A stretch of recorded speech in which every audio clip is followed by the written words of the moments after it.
तो स्वागत है आप सभी का। हेलो दोस्तों, स्वागत है आप सभी का आर्टिकल 351 चैनल पर। हम लोग पढ़ रहे हैं बुक गोविंद पांडे और सरस्वती पांडे द्वारा लिखी गई हिंदी भाषा एवं साहित्य का वस्तुनिष्ठ इतिहास, और हम लोगों ने आदिकाल में अपभ्रंश साहित्य तक पढ़ लिया था। आज के इस वीडियो में हम लोग पढ़ेंगे सिद्ध साहित्य, जैन साहित्य और फागु साहित्य, जो कि पेज नंबर 81 से शुरू हैं। 81 से लेके 85 तक पेज आज हम लोग पढ़ेंगे और 80 तक पेज हम लोग पहले के वीडियोस में पढ़ चुके हैं। 10 वीडियोस आ चुके हैं।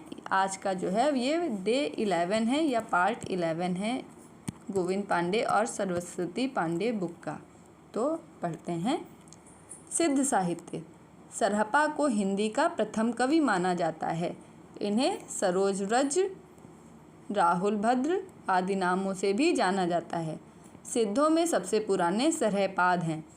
सिद्धों ने बौद्ध धर्म के वज्रयान तत्व का प्रचार करने के लिए जो साहित्य जन भाषा में लिखा गया वह हिंदी के सिद्ध साहित्य की सीमा में आता है।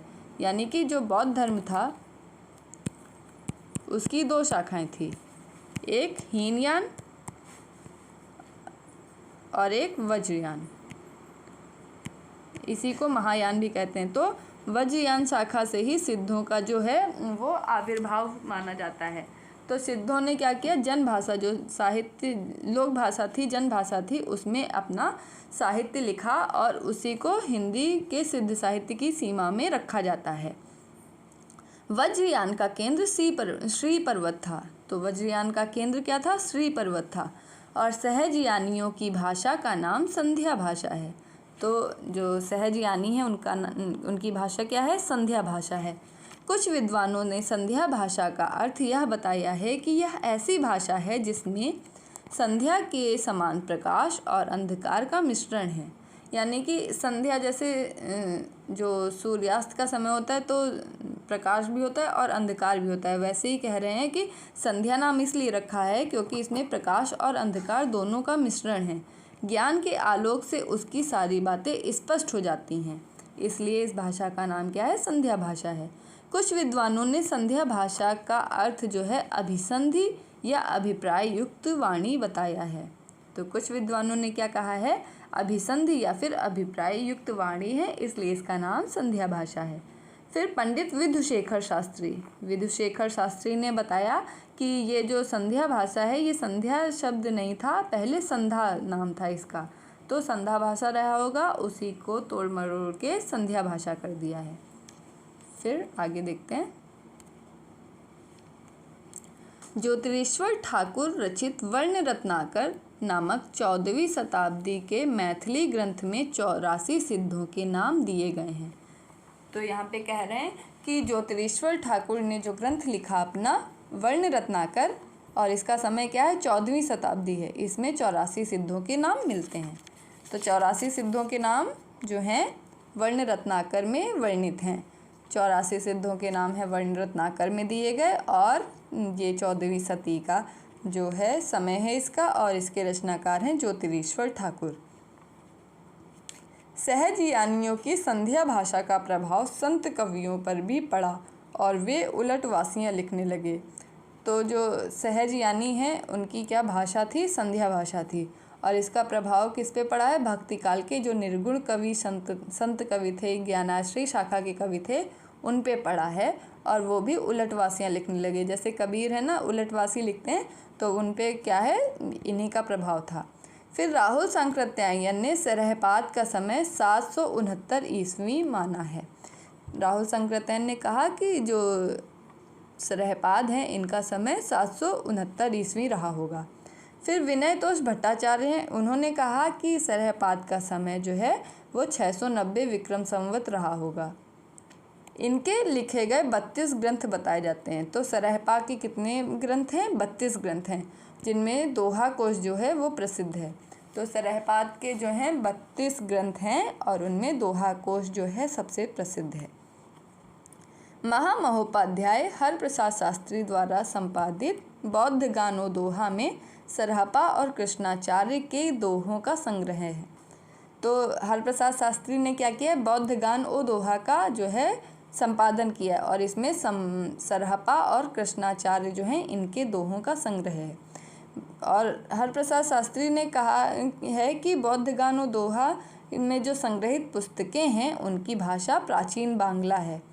दोहा कोश का संपादन प्रबोध चंद्र बख्शी ने किया। तो दोहा कोश का संपादन किसने किया है? प्रबोध चंद्र बख्शी ने किया है।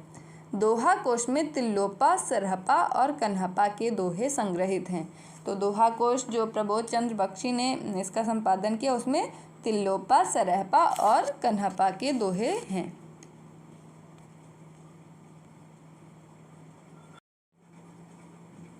सरहपा की जीवन दृष्टि संक्षेप में इस प्रकार है। सहज संयम, पाखंड और आडंबर का विनाश, गुरु की सेवा, सहज मार्ग और महासुख की प्राप्ति। तो महासुख की प्राप्ति जो है वो अंतिम लक्ष्य है, सरहपा ने बताया। इस तरीके से जीवन चलना चाहिए। बच्चन सिंह ने लिखा है कि आक्रोश की भाषा का पहला प्रयोग सरहपा में ही दिखाई देता है। तो बच्चन सिंह ने कहा कि आक्रोश की भाषा का पहला प्रयोग सरहपा में दिखाई देता है। ये इम्पोर्टेंट कथन है। सिद्धों की भाषा को संध्या भाषा का नाम मुनिदत्त या अद्वैय वज्र ने दिया। तो सिद्धों की भाषा का जो संध्या नाम है वो मुनिदत्त या फिर अद्वैय वज्र ने दिया।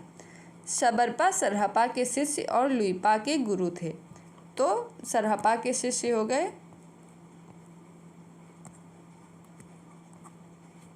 शबरपा,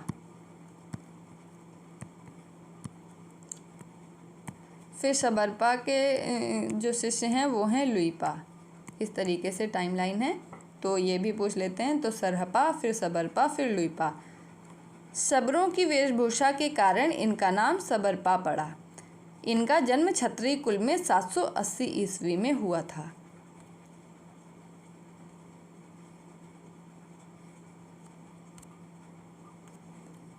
चर्यापद शबरपा की पुस्तक है।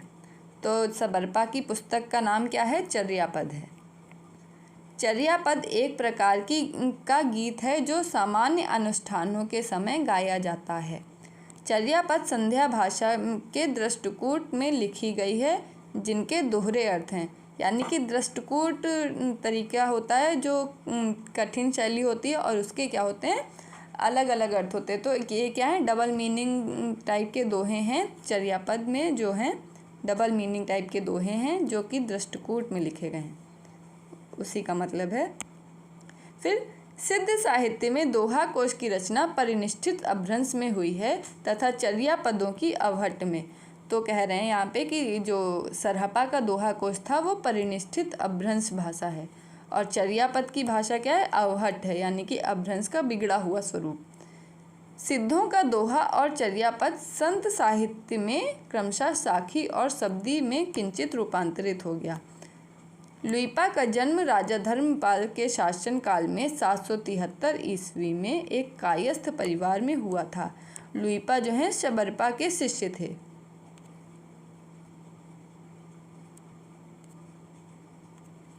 चौरासी सिद्धों में लुइपा का स्थान जो है वो सबसे ऊंचा माना जाता है। तो लुइपा का स्थान क्या है? सबसे ऊंचा है। और सबसे पहले कौन थे? सरहपा थे। लुइपा साधना में इतने ऊंचे थे कि उड़ीसा के राजा द्वारिकपा और उनके मंत्री डेंगिपा इनके शिष्य हो गए। तो लुइपा के शिष्य कौन है? उड़ीसा के राजा द्वारिकपा और डेंगिपा। डोम्बिपा का जन्म मगध के क्षत्रिय वंश में 840 ईस्वी के आसपास हुआ। इनके द्वारा रचित 21 ग्रंथ बताए जाते हैं जिनमें डोम्बी गीतिका, योगचर्या, अक्षराधिकोपदेश आदि हैं। डोम्बिपा जो है विरूपा के शिष्य थे। तो डोम्बिपा के गुरु का नाम क्या है? विरूपा है। कन्हपा सिद्धों में सर्वश्रेष्ठ विद्वान और सबसे बड़े कवि हैं। कन्हपा जो हैं वो सिद्धों में सबसे विद्वान थे और सबसे बड़े कवि थे। कन्हपा का जन्म जो है कर्नाटक में ब्राह्मण वंश में 820 ईस्वी के अंतर्गत माना जाता है। राहुल संकृत्यायन के अनुसार कन्हपा पांडित्य और कवित्व में बेजोड़ कवि थे। तो राहुल संकृत्यायन कहते हैं कि कन्हपा पांडित्य और कवित्व में बेजोड़ थे। कन्हपा बिहार के सोमपुरी स्थान पर रहते थे और जलंधरपा को अपना गुरु बनाया इन्होंने। तो कन्हपा के गुरु हैं जलंधरपा। फिर आगे देखते हैं हम लोग जैन साहित्य।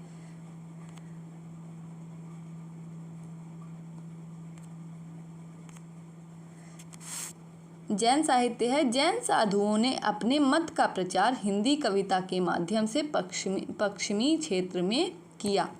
तो पश्चिमी क्षेत्र में जैन साधुओं ने अपने मत का प्रचार किया। रास काव्य परंपरा में प्राचीनतम ग्रंथ रिपुदमन रास माना जाता है, रिपुदारण रास माना जाता है। डॉक्टर दशरथ ओझा ने इसका समय क्या है 905 ईस्वी बताया है। तो रास काव्य परंपरा का प्राचीनतम ज्ञात ग्रंथ जो है वो रिपुदारण रास है और डॉक्टर दशरथ ओझा ने इसका समय 905 ईस्वी बताया है। रिपुदारण रास जो है संस्कृत भाषा में लिखा गया है। इसमें अभिनय, नृत्य और गान इन तीनों का मिश्रण है। जिनदत्त सूरी द्वारा रचित उपदेश रसायन रास, तो उपदेश रसायन रास किसने लिखा है? जिनदत्त सूरी ने लिखा है। यह अपभ्रंश भाषा का सर्वप्रथम रास है। अपभ्रंश भाषा का दूसरा रास जो है वो अब्दुल रहमान द्वारा रचित संदेश रासक है। हिंदी का प्रथम ऐतिहासिक रास ग्रंथ पंच पांडव रचित रास है। तो हिंदी का प्रथम ऐतिहासिक रास ग्रंथ जो है पंच पांडव रचित रास है। पंच पांडव रचित रास के लेखक शालिभद्र सूरी द्वितीय हैं। तो शालिभद्र सूरी जो द्वितीय हैं वो पंच पांडव रास के लेखक हैं।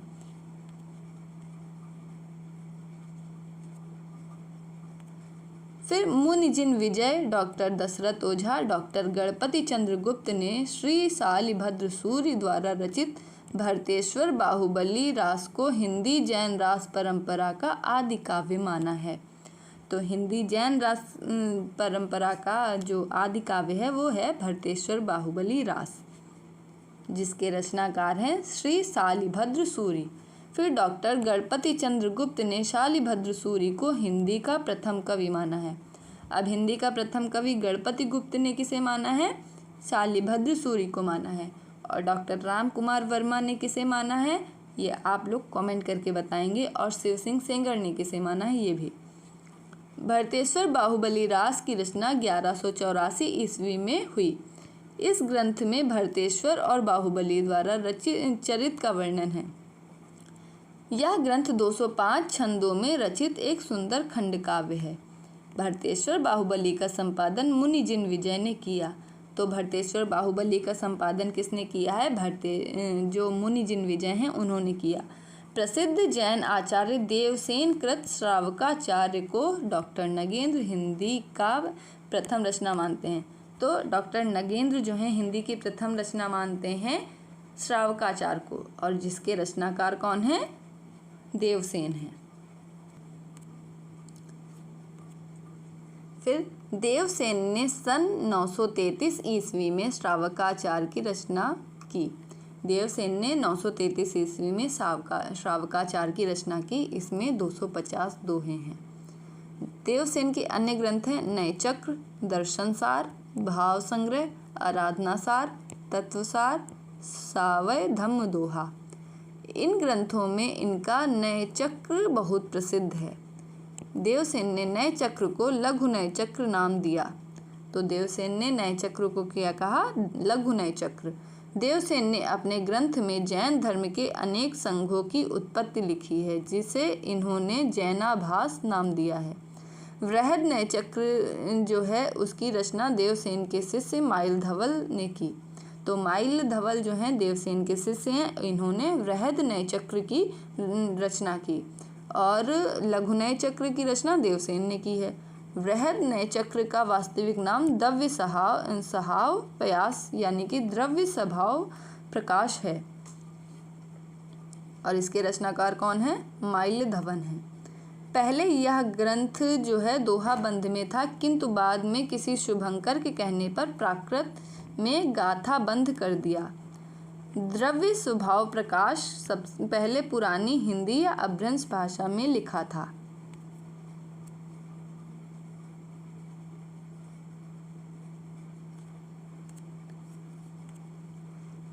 द्रव्य स्वभाव प्रयास अब प्राकृत भाषा में मिलती है। द्रव्य स्वभाव प्रयास माइल धवन की रचना है। शालिभद्र सूरि ने बुद्धिरास नामक ग्रंथ का संग्रह उनके शिष्य शिवी ने किया था। आसुक कवि ने जालौर में लगभग 1200 ईस्वी में के आसपास 35 छंदों का एक लघु खंड काव्य चंदन बाला रास लिखा। तो चंदन बाला रास के रचनाकार कौन है? आसुक कवि हैं। आसुक ने जीव दया रास नामक एक अन्य ग्रंथ की रचना की। जिनधर्म सूरि ने 1209 ईस्वी में स्थूलिभद्र रास की रचना की। स्थूलिभद्र रास में रचयिता जीर्णधाम मिलता है। तो स्थूलिभद्र रास के रचयिता का नाम जो है जीर्णधाम मिलता है, जिनधर्म का ही पर्याय माना जाता है। फिर विजय सेन सूरि ने रेवंतगिरी रास 1231 के आसपास रचना की। तो विजय सेन सूरि ने रेवंतगिरी रास की रचना की है 1231 के आसपास। रेवंतगिरी रास में जैन तीर्थ रेवंतगिरी तथा तीर्थंकर नेमिनाथ की प्रतिमा के महत्व का प्रतिपादन ऐतिहासिक एवं पौराणिक इतिवृत्त और प्राकृतिक सौंदर्य के आधार पर किया गया है। रेवंतगिरी रास 4 कड़वकों में विभक्त है।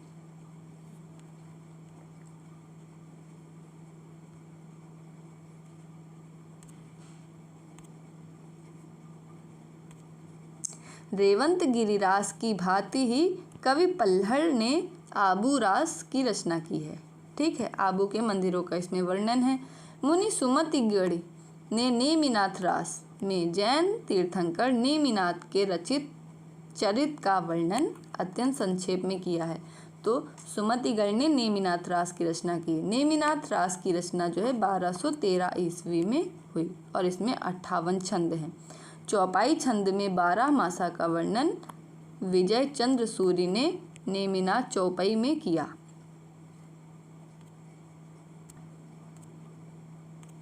फिर विजय चंद्र सूरि की अन्य रचनाएं हैं मल्लिनाथ महाकाव्य, पार्श्वनाथ चरित, कल्प निरुक्त, उव एस माला, कहाणे छप्पय। जैन रास परंपरा के अन्य कवि और उनकी रचनाएं क्या हैं? प्रज्ञा तिलक कच्छुली रास, देल्हड़ की रचना है गए सुकुमाल रास, सारमूर्ति, जिन पद्म सूरि पट्टाभिषेक रास, अभयदेव सूरि, जय तिढ़ुआ, चंद्रमुनि पुराण सार, कनकामर मुनि करंकड्ड चरिये, कवि णयनंदी सुदंसन चरिव। फिर जिन वल्लभ सूरि की है संघ पट्टक, योग चंद्र मुनि की है योगसार। योगसार एक और रचनाकार की रचना है, उनका नाम आप लोग बताएंगे। जिन दत्त सूरि की है चाचरी, कालस्वरूप कुलक एवं एस रसायन।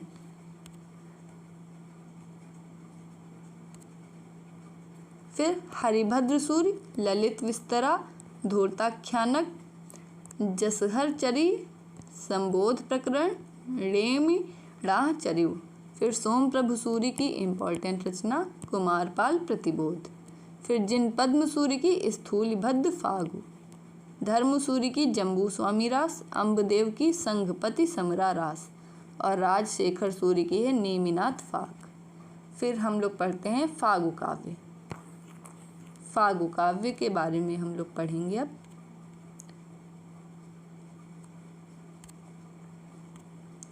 आदिकाल की रास परंपरा की ही भांति फागु काव्य परंपरा भी जैन कवियों की महत्वपूर्ण उपलब्धि है। तो फागु काव्य जो है वो भी जैन कवियों ने ही शुरू किया। फागु शब्द की व्युत्पत्ति संस्कृत के फल्गु यानी कि वसंत, प्राकृत के फागु और हिंदी के फाग से मानी जाती है। तो जो बसंत ऋतु में जो गाने गाए जाते हैं वो होते हैं एक तरीके से फाग, हिंदी में उनको फाग कहते हैं, प्राकृत में फागु कहते हैं और संस्कृत में फल्गु कहते हैं।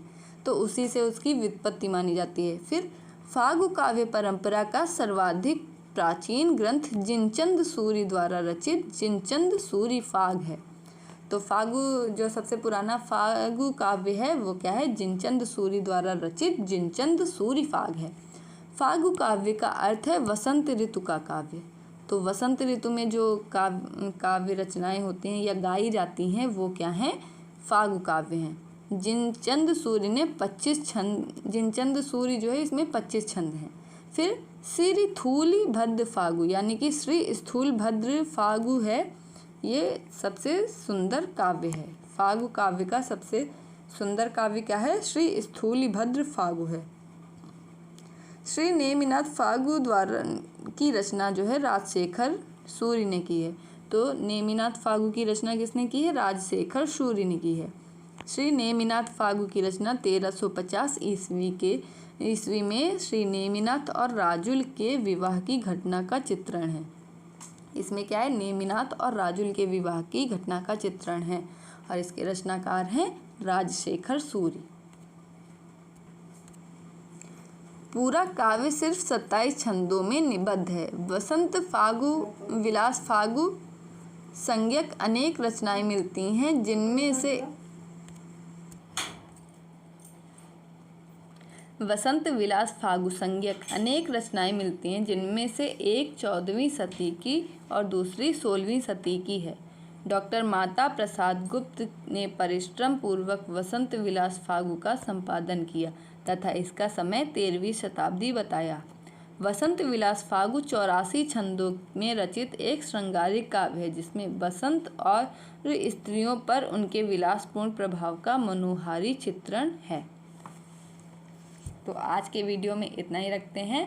और ये वैसे फागु और ये इम्पॉर्टेंट नहीं है और यूजीसी में तो इससे कम क्वेश्चन बनते हैं। बाकी सिद्ध साहित्य इम्पॉर्टेंट है और जैन साहित्य में आसुगु कवि का चंदनबाला रास और बाकी जो रचनाएं हैं उनका क्रम निर्धारित करके पूछा जाता है क्वेश्चन। तो उस तरीके से एक जो साहित्यकार हैं और उनकी रचना ऐसे याद करना है और एक क्रम से याद करना है। बाकी ज़्यादा इम्पोर्टेंट नहीं है, तो अच्छे से याद करके इन्हें स्किप किया जा सकता है। और आज के वीडियो में इतना ही रखते हैं। अगले वीडियो में हम लोग नाथ साहित्य से आगे की जो भी हैं वो पढ़ेंगे। और अगर आपको वीडियो पसंद आता है तो लाइक कीजिए, चैनल को सब्सक्राइब कीजिए और